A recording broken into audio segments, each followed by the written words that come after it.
আমাদের এক ভাই প্রশ্ন করেছেন যে প্রিয় শাইখ, আমাদের এই দেশে সম্প্রতি একজন যুবক, তার নাম সাঈদ, রংপুরে পুলিশের গুলিতে নিহত হয়েছেন, রাস্তায় পড়েছিলেন। দেশের সকল মানুষ, সব ঘরানার মানুষ তাকে শহীদ বলছে। ইসলামী শরীয়তের পরিভাষায় তাকে কি শহীদ বলা যাবে কিনা?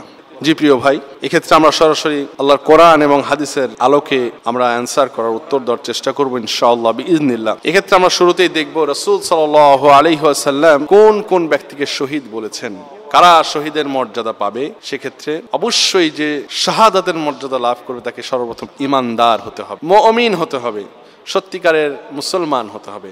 এখন দেখতে হবে যে সাঈদ, যে যুবকটি পুলিশের গুলিতে নিহত হয়েছে, সে ঈমানদার ছিল কিনা, মুসলমান ছিল কিনা এবং মুমিন ছিল কিনা। যদি এটি থাকে তাহলে কোরআন এবং হাদিস যে কথা বলছেন সে কথা অনুযায়ী সাঈদ অবশ্যই শহীদের মর্যাদা পাবে। যেমন রাসূল সাল্লাল্লাহু আলাইহি ওয়াসাল্লাম বলেন, শহীদ সেই ব্যক্তি, ক্বালা রাসূলুল্লাহ সাল্লাল্লাহু আলাইহি ওয়াসাল্লাম, মান কুতিলা দুনা মালুহু ফাহুয়া শহীদ। সুবহানাল্লাহ। সহিহ বুখারীর 2840 নম্বর হাদিস, 2840 নম্বর হাদিস।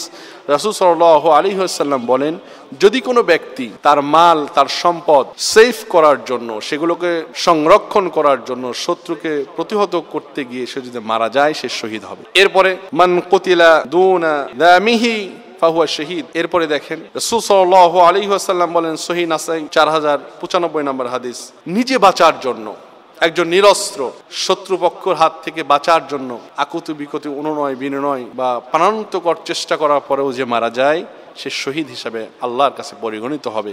রব্বুল আলামিন তাকে বিনা হিসাবে জান্নাত দান করবে। এরপরে আমরা সাঈদকে শহীদ হিসাবে বলবো যদি সে মুমিন মুসলমান হয়, সে শহীদ এটা দাবি করতে পারি এভাবে, ক্বালা রাসূলুল্লাহ সাল্লাল্লাহু আলাইহি ওয়াসাল্লাম, মান কুতিলা দুনা মাজলুমাতিহি ফাহুয়া শহীদ।